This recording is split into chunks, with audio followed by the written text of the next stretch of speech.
HR issues can kill you. One complaint against your company can turn your world upside down.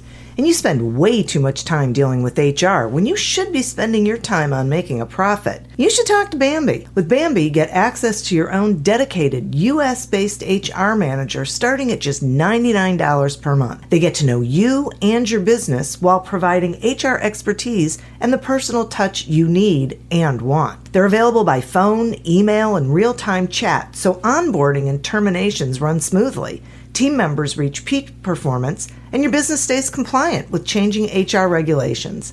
And with Bambee's HR Autopilot, you'll automate important HR practices like setting policies, training, and feedback. HR managers can easily cost $80,000 a year, but Bambee starts at $99 per month.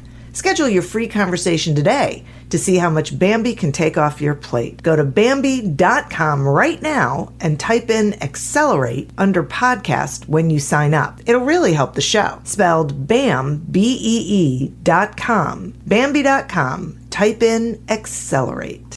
Is it time for a new heating and cooling system? Turn to the experts at Griffith Energy Services and Carrier today and get 0% financing for 18 months on a new heating and cooling system. Get the comfort you deserve from Griffith Energy Services and Carrier. Visit griffithenergyservices.com today for this and other exclusive offers. That's griffithenergyservices.com. License number MDHVACR 01-2278. Griffith Energy Services. Doggone dependable.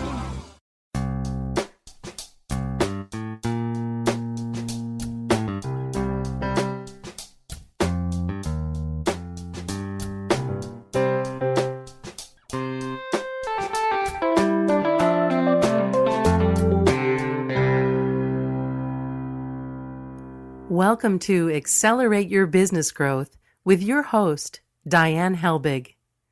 Diane is a leading small business development and leadership coach, author, and speaker who is passionate about sharing valuable ideas, tips, and techniques with business professionals worldwide. Diane brings you the world's experts and gurus in all things business. Whether it's sales, structure, social media, planning, or plateauing, guests bring their expertise and energy to each episode. When growing your business is your focus, Accelerate Your Business Growth is the show to listen to. Got a topic or guest suggestion? Let Diane know. The goal is to make sure you have the information you need to move your business forward. Thanks for joining us. Settle in and enjoy. Hi, everybody. Thank you so much for joining me. Today's podcast is sponsored by Audible.com.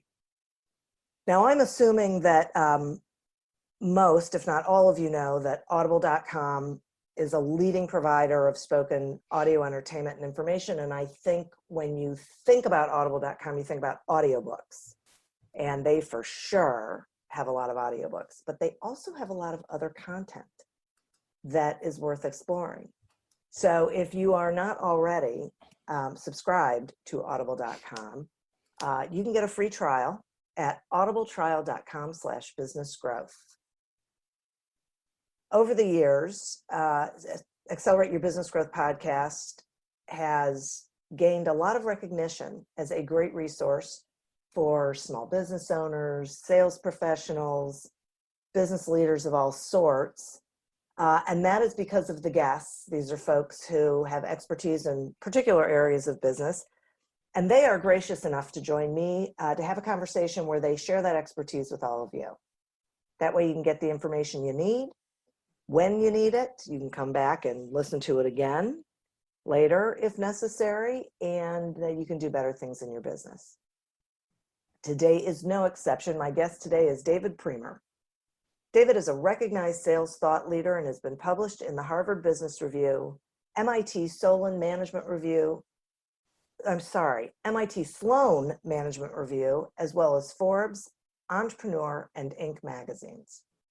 David began his journey as an award-winning research scientist before leading top-performing sales teams at high-growth technology companies, earning him the title of Sales Professor. Today, David helps organizations drive business growth by infusing the principles of science, empathy, and execution into their sales operations. Thanks so much for joining me today, David. Oh, pleasure, Diane. Thanks for having me.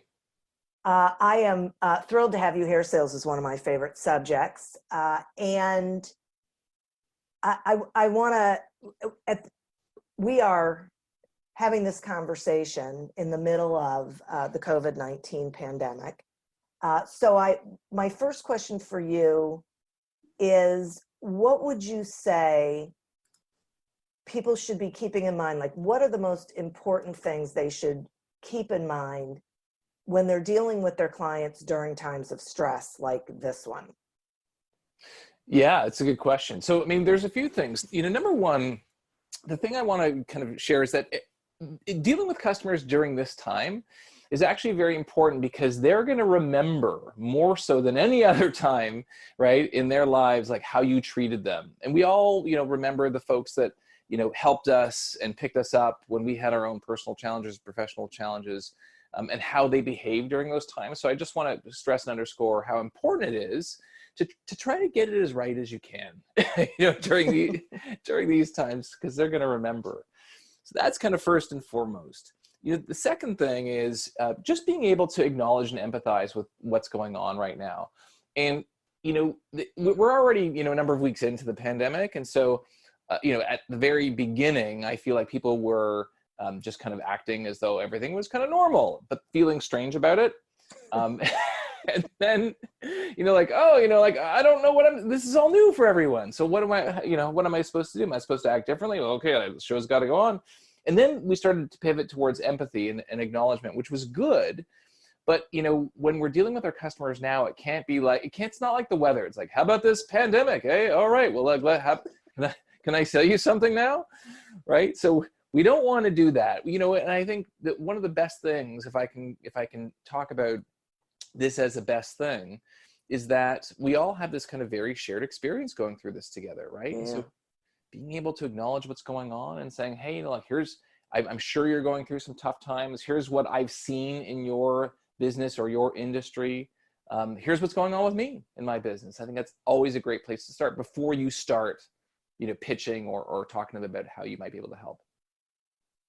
I think that is great. It's so interesting. I think about what's going on right now, and there's so many people who are thinking, I'm not reaching out because I don't know what to say. There's like a fear factor. And my thought is, just ask them how they're doing. If you're concerned about how to even start a conversation, just be empathetic. Just ask them, how's it going? What are you going through? What's going on? Because that way they can start talking about it, which they may not be doing a lot of if they don't want to alarm their family members or, their team or whatever it is. So it's that this is one of the reasons why I'm so glad we're talking, because it's that human side of it. While there's also a scientific side of it, that there's all of this, what people need in different situations at different times. Absolutely. Well, I don't want to say this is funny, but one of the analogies I've been using lately, so I actually talk about this a little bit in my book, but so several years ago I was diagnosed with cancer, and thankfully I'm good now. Yay. But when you go through that whole experience, one of the things, the worst part, as I talk about in the book, is that you have to start telling people. That's the worst part. Like, oh, you got to tell your family and friends. And everyone always asks you, like, are you okay? Especially if they haven't seen you in a while, like, how you doing? You okay?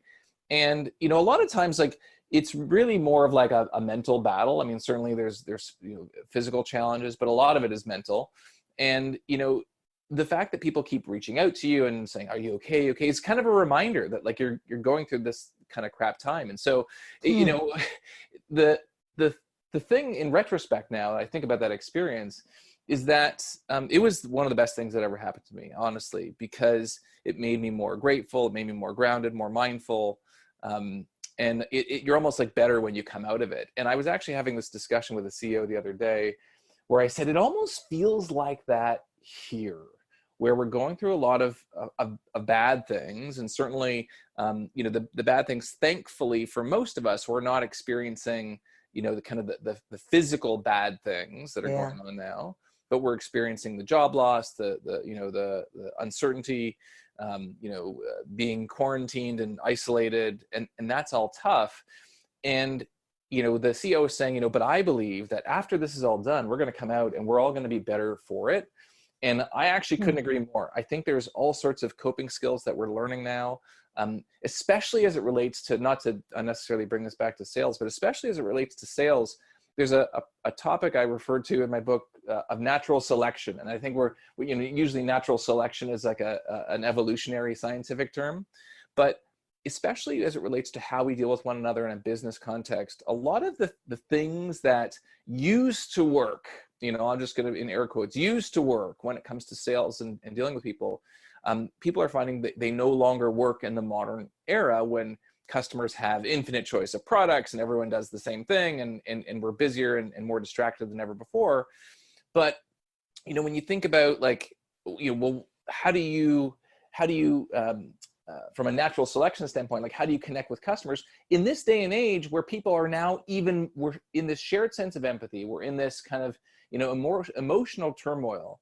The tactics that used to work a month ago that were kind of borderline not working are absolutely not working now. Right. And so through the process of this natural selection, people are now being forced to be more empathetic and to kind of develop these new coping skills, because if they don't, they're super stuck. And so there's this kind of evolutionary spike that we're seeing now, I feel like, in business, where we're all come out of this now I'm going to bring it all back together. We'll all come out of this with kind of this natural selection, and the new skills having been developed. And I think we're all going to be better for it. That's so interesting. I wouldn't have thought about that, but that's sort of like a bell you can't unring. Like once we get there, we're not going to go back to old behaviors. That's right. Like we'll go back to certainly some old behaviors, going out and relating to each there's other. that. Yeah. but the tolerance, like for example, like unempathetic, like poor understanding, cold calling, without any context, like those approaches, now that people are becoming extremely desensitized to those, even more so. Yeah, it'll be tough. So actually, I see this as a kind of a futurist, and seeing the world of sales in a better, more empathetic human light in the future. I definitely feel like this will help. I hate to say, but this will help. Yeah, I'm with you on that. That's so interesting. Okay, now when I read your bio, I read that you used to be a research scientist, and then here you are, the sales guru, and you've got this book. And so, would you share with us if and what it is, overlap between being a good scientist and being a good salesperson? Because I gotta believe there is, or you wouldn't have been able to navigate both of those so well. Well, there could be a relationship. I'm not saying that, I don't think there's, and it's interesting. I've met definitely some former scientists that are now in sales, because sales is one of these things, like no one actually gets into sales on purpose. So I'm going to just make that blanket statement. And yet, because we don't teach it in school, and yet it's the number one profession in America. 1 in 8, 1 in 9 Americans, according to the Bureau of Labor and Statistics, are in sales. And so we all got here in an indirect way.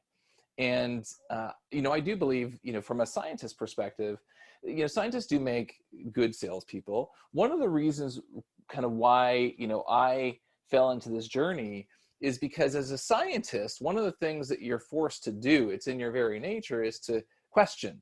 So like, why did that happen? Like, why did this happen? Like, how does this work? And it becomes kind of like everything becomes an engineering problem to figure out. And you're always looking for cause and effect. And so when I got into sales kind of by accident at the turn of the dot-com boom, so like 99, 2000, that was part of my journey. It was like, okay, so when I explained it like this, the customer got it. But when I explained it like that, the customer was confused. And when I called them and I said these things, the customer hung up on me. But when I said it like this, like they really liked it. So, I started to kind of, through the process of trial and error, understand which tactics work, which didn't. But then being a scientist, I kind of had to go back to first principles and say, okay, hold on a second. Why did that work? Like, it's great to know that when I said it like this, it worked. But if all I do is I continue to repeat that tactic without really considering why, like what was the scientific principle behind why that tactic worked, then I'm really not going to be able to execute that tactic with A, conviction, and then B, I won't know how to change or moderate that tactic when times change. And that's actually one of the problems in the sales world, is that, you know, times change very, very quickly, but the way we learn how to quote unquote sell is usually from the manager at the company that we worked for that taught us. And we don't often think about like, well, so why did that tactic work? So that's really, for me, you know, why scientists make good salespeople, is because they're forced to kind of question why things work or don't. Boy, that makes perfect sense to me. That's really interesting. And most salespeople never ask themselves, who are not scientists previously, Right. don't ask themselves those questions. They just blame the prospect, right? And never come around to it. Well, look, you know, sales is hard. You know, don't get me wrong. There's no secret formula. And much like, you know, baseball, where the best hitters are still missing, you know, 70% of the time. Right. You know, like one of the things, you know, I talk often about is, you know, you're still dealing with people. So I could have the same conversation with 10 people, but one person had a fight with their spouse that morning, and they're, you know, or their kid yelled at them, and they're just in a bad mood. And so it really doesn't matter, like, you know, whatever I say. Yeah. But, you know, lessons learned, I know we both have kids, you know, lessons, and we learn so much from children. There's actually, you know, like, for example, a tactic that a lot of children will do. So for example, let's say you have a bad report card and you got to show your parents, and here you're like, you know, Mom, you look beautiful today. Did I tell you that? So I got this report card, right? And you think, like, you laugh and you're like, oh, that's, yeah, of course they're trying to butter you up. But like, that's actually scientifically proven to work. You know, like when you can put someone in a good mood, it colors their perception of all the other things. Like, so if let's say you're having a fantastic day, right? It's great weather, you just closed a deal, your business is cranking, you know, your relationships are great. Like, everything just kind of seems great, right? But when you're in a tough spot, like, you know, like what we're seeing now, right? Like, we're in a tough spot, you know, from a society perspective. It's still nice outside. The flowers are still blooming, you know, our kids are still running around. And yet for some people, you'll walk around and you'll be like, oh, you know, I feel like there's this heavy weight, you know, resting on me, because, you know. And so anyway, but that's the thing, is that, you know, we have the ability, when we execute tactics, to kind of to dive deeper and understand, like, what's impacting. But, you know, sales is hard because there's so many variables. For sure. And as you said, you're always dealing with people, which is the biggest variable of all, right? Absolutely. Yeah. And look, you know, you get customers, you know, sometimes I'll teach, you know, sales discovery with some clients, and then I'll ask them to go away and I'll say, like, hey, look, record some of your conversations with your customers. I mean, a lot of organizations record conversations anyway. So I'm like, okay, great. Let's look at their recordings, listen to them, and see how people are reacting. And someone will say, like, oh, David, I just had to look how great I was on this discovery call. And we listen to the call and it's just them saying hello. And the customer completely opens up about their whole lives and their whole business. They're like, look how awesome I am at sales.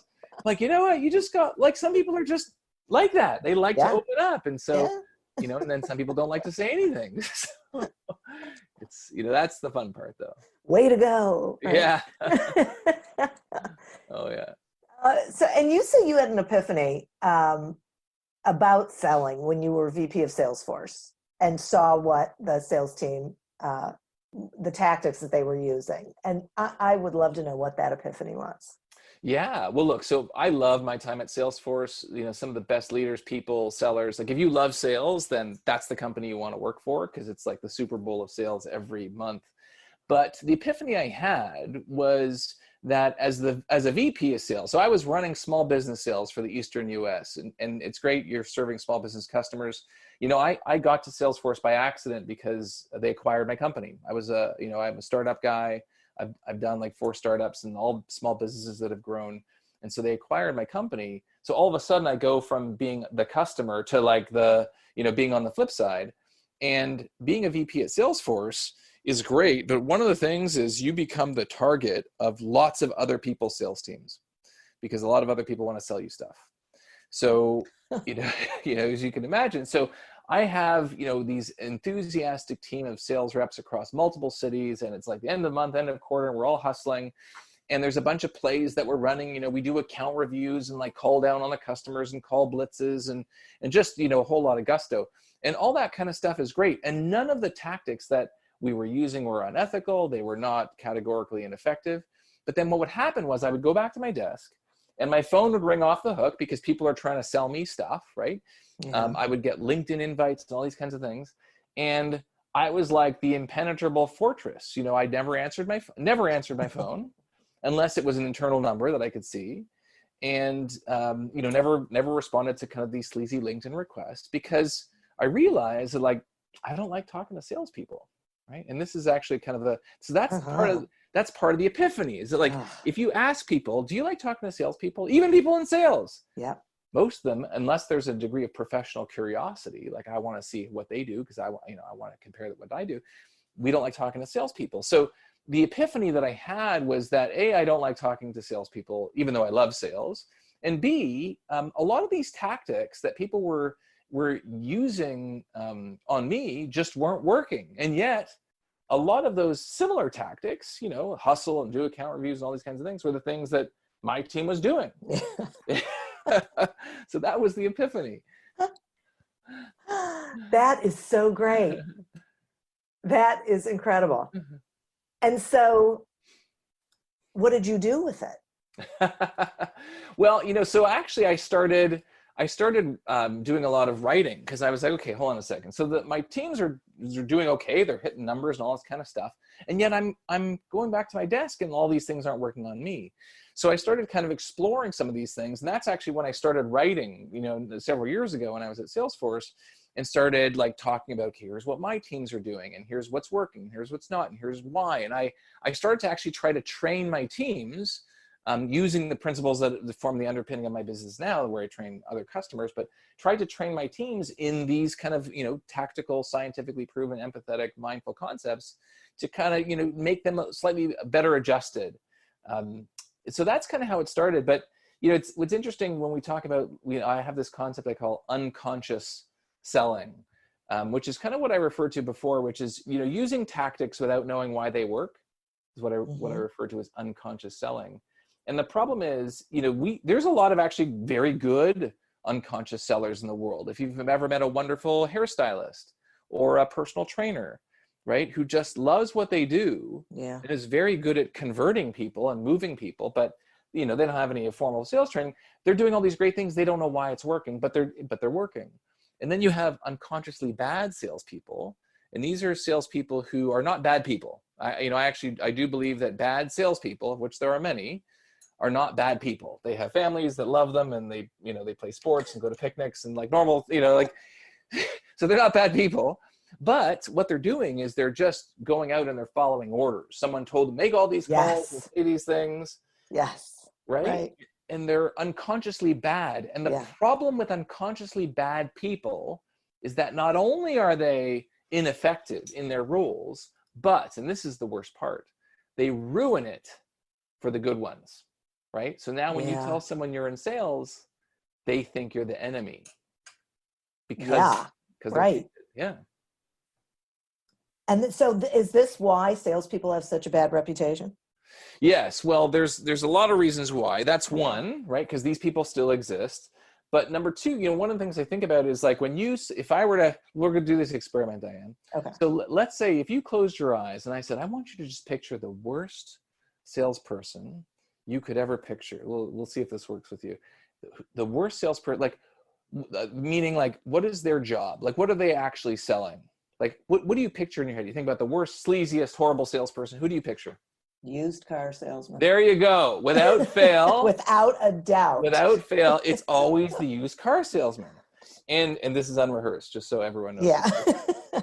So the question is, well, why do you picture that person? Like, certainly people buy used cars now, and there's used car salesmen now, but nowadays, if you want to go buy a used car, you go and there's all these reports, and there you get the VIN number, and you can see if it's been an accident. And it's actually much harder to obfuscate the details of that car versus In the olden days, quote unquote, when you're thinking about buying a used car, you go onto the lot and you look at this car and you don't know if the car is a piece of crap or it's great in great shape because it looks nice and it's shiny.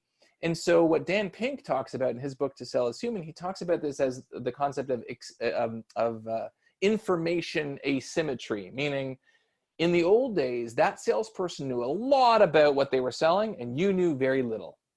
And so you had to trust them. And if the trust was broken, there was no recourse, right? And so people still think about that selling interaction nowadays, right? Even though, for example, you want to go on a vacation now, you go on TripAdvisor, you go on, like you want to buy anything, there's Amazon reviews. So it's actually, the role of the seller has changed because of this availability of information. And yet you still picture a used car salesman, which doesn't exist in that same way anymore, because nowadays people have information. But so the take-home message here is like, these old habits die hard, and it will take many months and years to change the perception of modern sellers, which can happen.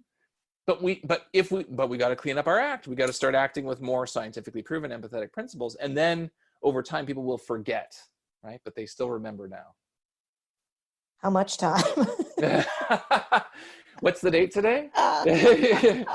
Okay, it's a Thursday, so by next, no.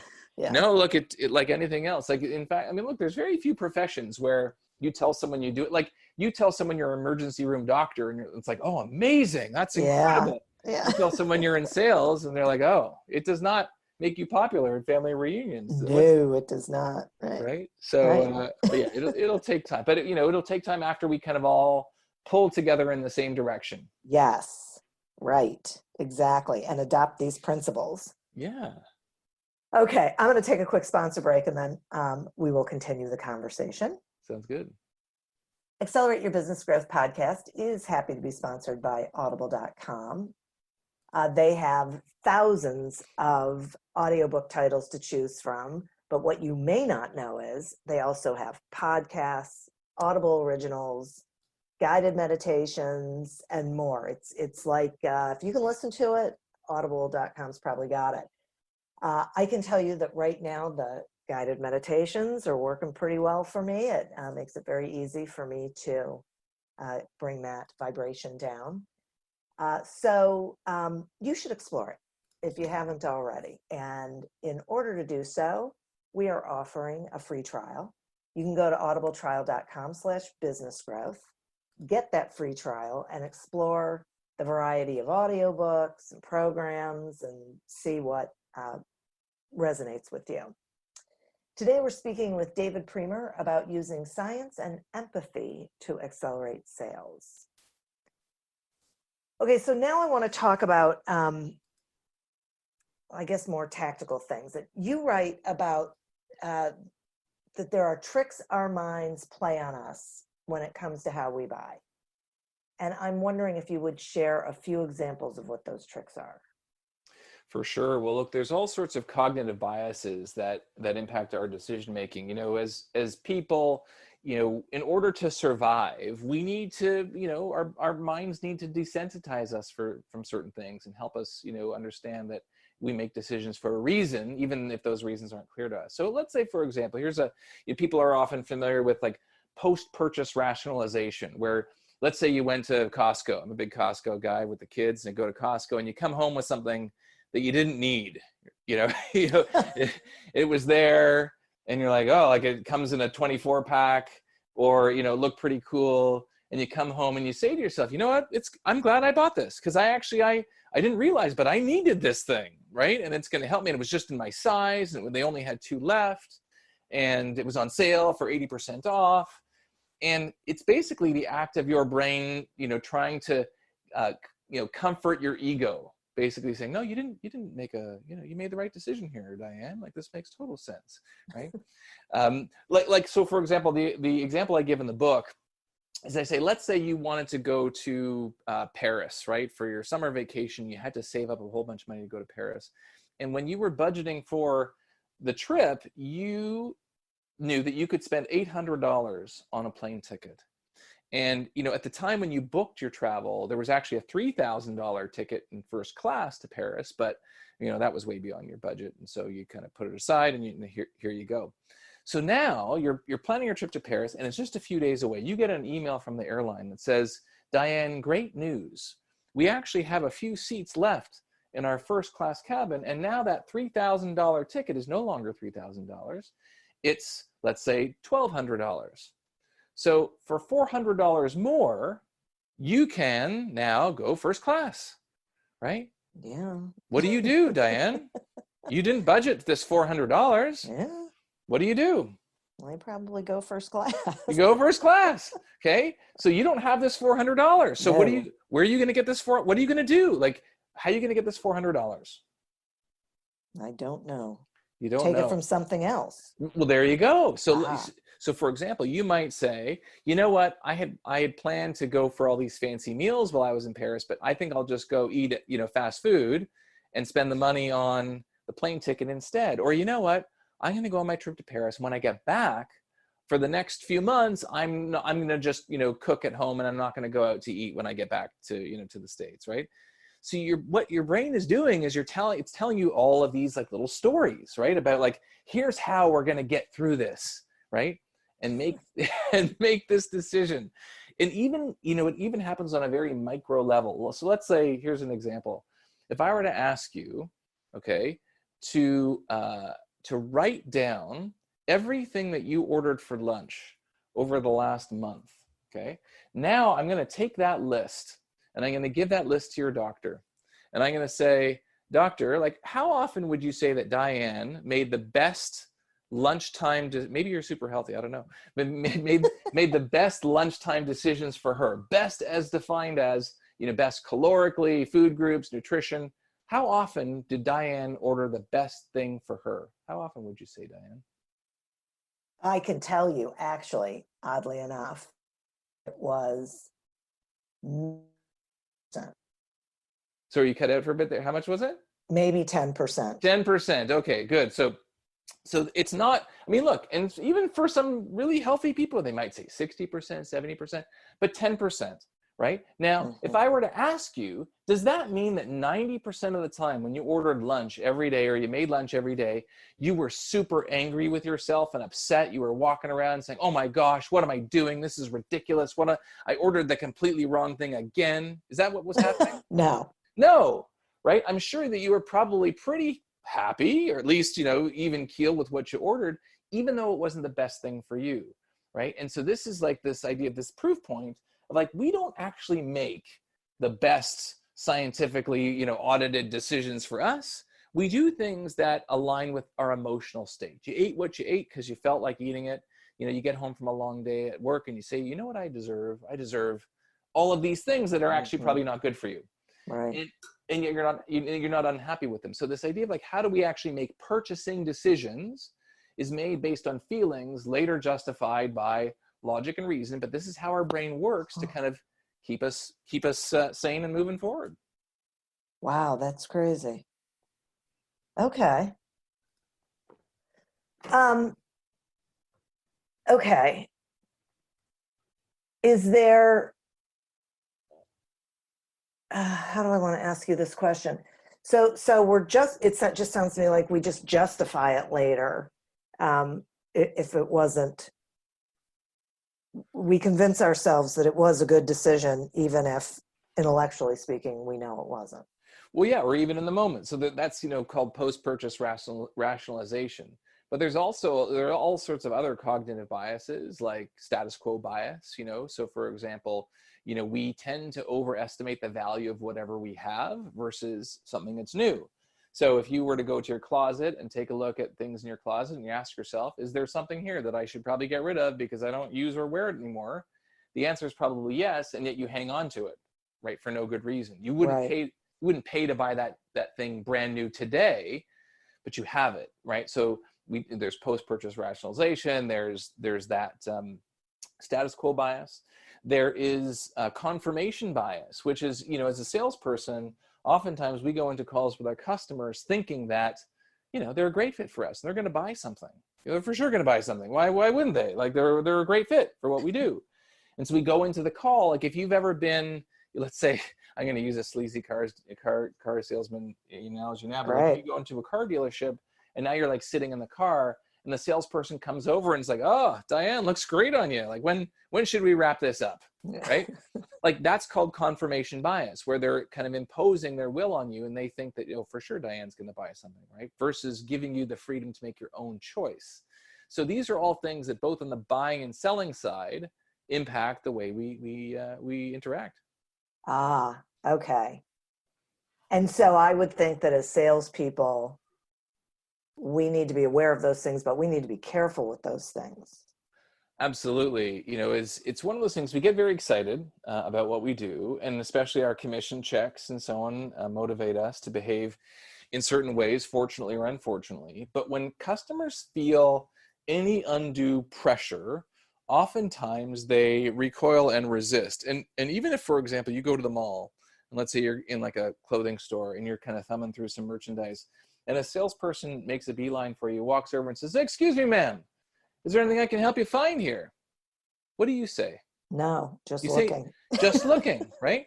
Because what happens if you say, well, actually, yes, which may in fact be the case. Maybe you are looking for something. Right. What happens is you're basically saying you're letting that salesperson do whatever they want to you, right? You're like, oh, I am looking for something. And the salesperson's licking their chops and saying, oh, okay, great, right? Here, I'm going to sell Diane something now. And there's actually a scientific principle known as reactance, which basically makes people resistant to having their freedom to choose being restricted. So it's everything from a salesperson coming up and putting that under pressure on you in a sales cycle, in the store. Even, for example, if you walked by a wall and the wall had a sign that said wet paint on it, and maybe you walk by and it looks a little shiny, you see the sign that says wet paint. What do you want to do to that wall? Touch it. You want to touch the wall, right? Because the sign told me I couldn't do it. Right. And so we automatically resist, especially if we feel a salesperson's coming on too strong. Yeah. We push back beyond where we might otherwise push back because we feel the person is putting undue pressure on us. And so absolutely, these biases not only impact buyers and how we make purchasing decisions, but also salespeople. Wow. This is fascinating. Well, look, hopefully this is why I love sales so much, is that it's so nuanced and there's actually so much science and all these things that we're talking about. These things are things that you may not have ever thought about before, right? Oh, for sure. For absolutely. It's interesting for me because, I work in the same space but I look at it differently. I didn't realize these were the things that were going on in our heads, that this or our just emotions, our reactions to things. That's right. Well, look, that's why. So my book is called Sell the Way You Buy. And so people laugh and they ask me all the time, like, so why is it called Sell the Way You Buy? And I say, look, there's two reasons why. There's an empathetic component, which is just like, don't do stuff that wouldn't work on you. If you were on the buying side, like don't treat people the way you would want to be treated. But then there's also like a very strong subconscious scientific component, which is like, we don't often even understand the way we buy. So sell the way you buy means dive down and understand the way you make purchasing decisions so that when you go out and you sell to people, you can align your sales motion with those scientifically proven approaches to the way people buy. Got it. Now, I had a question for you. Shoot.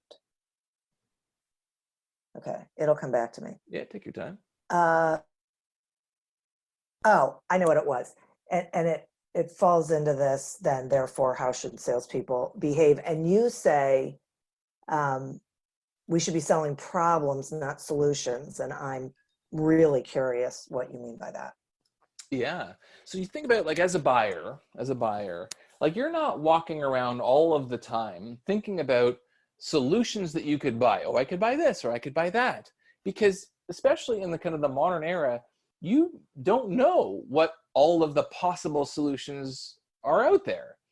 And so, when we think from a sales perspective about selling our products and services, sometimes we bias towards solutions. Like, did you know that we have more RAM and more ROM and we're made of aluminum and we have organic ingredients in our cupcakes? Like, we're selling solutions, but our buyers are not walking around saying, you know what, I wish someone had some delicious organic cupcakes, or I wish someone had a, you know, a little doohickey I could put on the side of my car. Like, people aren't thinking about that.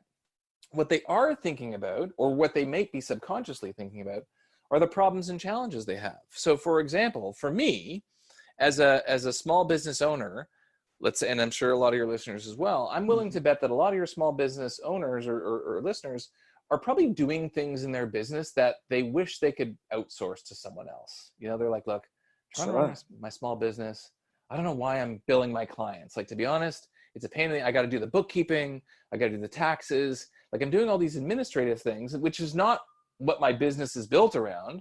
I fix cars, or I do whatever it is. Like, so why am I spending time on these things? And so if I wanted to sell a solution, right, to those small business owners, I would not lead with, we are an administrative service that does A, B, and C. That, you know, what instead I would lead with the problem, which is, you know, do you ever wonder why you're spending time on all of these low value things in your business? Right? Like, that is a message that would resonate, you know, more so with that audience. Like, if someone came to me and said, David, you know, if you're like, I don't know if this is like you, a lot of small business owners I work with find themselves spending way too much time on things in their business that they realize add no value. And I would be like, yes, that's true, right? That's me. Now, you don't even know what the product is that is being sold, right? But we are so attuned emotionally to our problems and challenges that if you can lead with the problem or challenge or the enemy, it will get the customer to lean in and say, well, that's really interesting. Can you tell me more about what you do, right? That makes perfect sense to me. That is great. Okay. Thank you for that. That is, well, you know, because we are told time to, you know, you have to be a solution provider. You have to be a problem solver. And you're right. When we lead with, here's what's great and wonderful, we are not connecting to the person we're talking to. First, we need to connect to the actual, if they're having that problem, the problem they're having. That's right. Well, if we agree that people buy emotionally first, right? Like, we've already established with the lunches and the trip to Paris that you're making emotional decisions, then, you know, you need to lead with like an emotional sales motion. That's what people are buying first and foremost. And in fact, the data shows that when, like, let's say, for example, you're looking at a commercial on TV. You ever see these commercials on TV for like pharmaceuticals? And the narrator is saying the most horrible things that can happen to you, right? Yes. Like, because they have to by law. Right. And let's say like it's some kind of like arthritis medication or osteoporosis, and they're telling you all these horrible, you could die, people have internal bleeding. And what are you looking at? You know, it's the grandparents and the grandkids are coming over and we're gardening and it's a beautiful sunny day, right? And so while they have to do these things emotional, like they have to do these like things like legally, they have to tell you all the bad things, what they're presenting is like a vision of your future self. And if you're suffering with, for example, the condition that they're trying to solve, and all of these kind of future pictures that they're showing you are these idyllic, you know, future pictures where you're like, oh yeah, like that's the place I want to get to, then you're going to ignore all of the kind of the negative things and buy in because they're showing you this vision. And when they market to people in those ways, emotional marketing, conversion rates increase. And yet, for whatever reason, in the business world, and I say, you know, like B2B, you know, we don't sell that way, right? And it's time we should. Yeah, right. Exactly. So then talk to me about handling objections. Sure. Well, what would you like to know? I'd like to know how to handle them. I don't know if we have enough time, Diane. I know, right? Well, I'll give you like, here's the one, I guess, one piece of advice if we're starting. And by the way, for all your listeners, and I know we'll talk about this. Like, I give away a ton of content for free on my website. You don't have to register or anything. You just go to the website. And my YouTube channel, I have tons of content on objection handling. But, you know, one of the biggest things in objection handling is this idea of just what I call clarifying the intent. So when you're in sales, oftentimes a objection that you will hear is the same. It's too expensive. Cost, Yeah. right? Like, it's too, I would love to do this. It's too expensive. But like, think about all of the different permutations of what it's too expensive could mean, right? It's too expensive, like for your budget, for what you're getting, for the time, because my buddy works for a competitive company and I'm just going to buy their product no matter what you say. Right. You know, I don't like you personally, and so I'm just going to tell you it's too expensive so that you go away. So the question is really like, well, what does it mean when someone says too expensive? Or what does it mean when they say any objection? Like the take-home message here is that a lot of salespeople, they think that objections are one-hit crushes, where a customer says, oh, this. And then, okay, well, then I say that. And then the objection goes away, which is not the case. Like, objections are conversations, and they're windows into what our customers are thinking. But oftentimes I call it the objection handling iceberg. Whatever they say is not the sum total of what they're thinking. Ah, well, I like that. Right? That's a great visual. Yeah. So the key is, the first thing is when someone launches an objection is to really explore the objection so that you make sure that you're actually handling the right one. And the data shows that oftentimes salespeople, when they get an objection, the top salespeople will respond with a question more so than the kind of even average salespeople, which launch into what's known as the objection handling monologue, where we do our best to, quote unquote, handle it, right? Without diving in. Like, even when you asked me, you said, so, hey, talk to me about objection handling. Yeah. I could have just dove into something. Right. But instead I said, so what would you like to know? Yeah. Right. So that's the first thing. And then certainly there's lots of tactics that, we can use to handle objections. But yeah, the first thing is understanding, well, what's the root cause, so I can. Yeah. What really is the objection? Yeah. Mm-hmm. That's great. That is great. Okay. So you also say that the experience is the product, and I would like to know what that means in terms of winning over clients or customers. Yeah, well, look, nowadays, like I speak about this all the time. The experience is the product. Like, you could, for example, buy the exact same product lots of places. I can buy an iPad at Best Buy, or I could go to the Apple Store, or I could order it online, or I can order it off Amazon.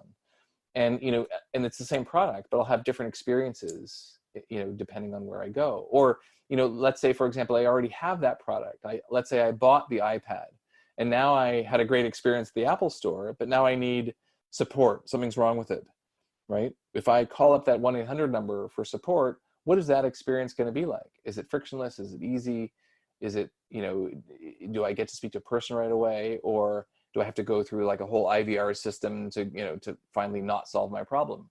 And so while we do all buy products, experiences are super important, because at the end of the day, it comes back down to feelings. Experiences are feelings. And so when I order something off Amazon and and I see all these reviews and it shows up at my door the next day with a super frictionless return policy or practice, like, I have this amazing experience, and that experience transcends the thing that I ordered. And so that's what I mean, is that, today people are buying those experiences even more so than they're buying products, because the products can often be bought in more than one place. So that's why selling with experience, creating that great experience in the sales process especially, is so important. It really is the way to differentiate, because you're right. The same stuff is available everywhere. So, and the consumer gets to decide, because they have so much information at their fingertips now that, as you said earlier, did not used to be the case, which is a terrible sentence, but you know what I mean. Yeah. Now, speaking of experience, do you have an example, like a personal example of a great customer experience and what made it so great? Oh, I do. And in fact, I talk about this in the book. The kind of the subheading or the subchapter is called Trouble at the Happiest Place on Earth. And so I'm in Disney World with my kids, and we are in line to watch the parade. They have these wonderful parades at Disney World. And my kids, like their brains are melting. It's like, this is the most, amazing experience they could have ever had in their lives. And they're going nuts. And we're running around to like all of these, attractions and so on. And we decide we're going to get in line for this parade. And so the parade kind of runs just after lunch. So we said, hey, you know what? Let's just skip lunch for a second. Let's go to the parade. We'll kind of camp out along the parade route and get a good seat. So we're there, and my kids are kind of melting down a little bit because they're all like hyper and they didn't have lunch. So my wife says, who wants daddy to go get ice cream? So everyone's excited, right? So I go, I fight the crowds to get ice cream. I'm like waiting in line. I get the ice cream, and again, like, this wasn't a super time consuming process, but just mentally arduous because you're like, again, the crowds are building, the parade's just about to start. And I feel like the whole happiness of my kid's vacation is like tied up in this, this ice cream experience. So I'm like fighting my way back. And I get back just as the parade starts. I'm like the superhero, right? My kids couldn't be happier. And one of my daughters starts, licking the ice cream cone, and like 2 licks, and the ice cream ball itself, like, starts to fall off the cone. and it's like slow motion, right? Like it falls on the floor, and she like erupts in crying. And I'm like, oh my gosh. I'm like, there's no way I'm going to get like another ice cream cone now, like the whole parade. So I can't even get to the place. So 2 seconds after that ice cream hits the ground, a Disney employee walks over to us and says, oh, I'm sorry, sir. I saw what happened here with the ice cream. Can I get your daughter a new ice cream cone? I'm You're like, kidding. I'm like, you do that? And they're like, oh yeah, sir. No, it's not a big deal. We do it all the time. I'm like, amazing, right? And so, wow. who does that? It's like, I don't know. Who's sitting on the sidelines, like looking to see if people are dropping their ice cream? And I'm a huge Disney fan, not because of the content per se, but like the experience they create. And I've given a lot of money to Disney over the years for vacations and all sorts of stuff. I've been on the cruises, and then we've been to the parks, and they do an outstanding job of just creating that experience, because they know that if my daughter starts crying at Disney World because she dropped her ice cream, it's going to color the whole day and the whole vacation, right? And they have the opportunity to deliver this incredible experience of moments of delight that you would have never thought, that I remember to this day and wrote about in my book, right? To that point, right? So, I say, like, Disney pays special attention to the experience, but there's lots of companies that do a great job, and they don't have to be luxury brands. Like, you could be like a Southwest Airlines, and certainly, like the Porsches of the world, but even things like the Netflix or Zappos, people with great customer, service programs and so on, can do a great job of this. But yeah, the experience that still sticks out in my mind as one of the top ones for sure. It is interesting. Do you think people remember good experiences, good customer experiences, more than bad, or is it the other way around? I think it's both. I think when you think about, like, for example, I bought a dishwasher years ago, and then I get a survey request over email from KitchenAid. Like, David, we want to know what you thought about the dishwasher. I'm like, I don't know. It's like a dish. It washes the dishes. What am I, but the reality is, like, when people ask you for that survey feedback, I'm either going to respond because my experience was polarizing. I either had the worst experience in the world with this thing, and I want to take a chunk out of you with my feedback, or somehow this thing changed my life and I want to give you this feedback. So whenever there's kind of an emotional reaction that you have to a product or service, that's the thing that people remember most, which is actually why now, as people are kind of going through the challenges of the pandemic, they're very attuned, right, to these emotional experiences. Yes. Like, you can remember when you were going through, God forbid, your cancer diagnosis, or you remember the birth of your children with vivid clarity, because when emotions are high, it's like life is pressing the record button, and it's kind of keeping track of all of your emotional reactions during that time. And it's interesting that you say that, because I was in a meeting yesterday morning, a virtual one, and a couple people were talking about experiences they were having with current vendors, and the difference between the ones that were being empathetic and trying with their clients and the ones that weren't. And it was a stark difference. And what they were saying is, I might not be able to do something about it right now, but believe me, in the future, I will. Mm-hmm. And wow, I mean, because now when people need empathy more than normal, they're very in tune to the companies that are rising to the occasion and the ones that aren't. For sure. And it's kind of like, there's definitely like people who are leading the charge nowadays, and then others who are, who are kind of following suit. Like, so for example, I fly a lot. I mean, I did in the old, before, When you could. in the old days, I used to fly a lot. And so, I have status with my home airline. And so now all of the airlines are saying, look, we know that you're not going to, like, I'm not enjoying my status this year. I'm not flying.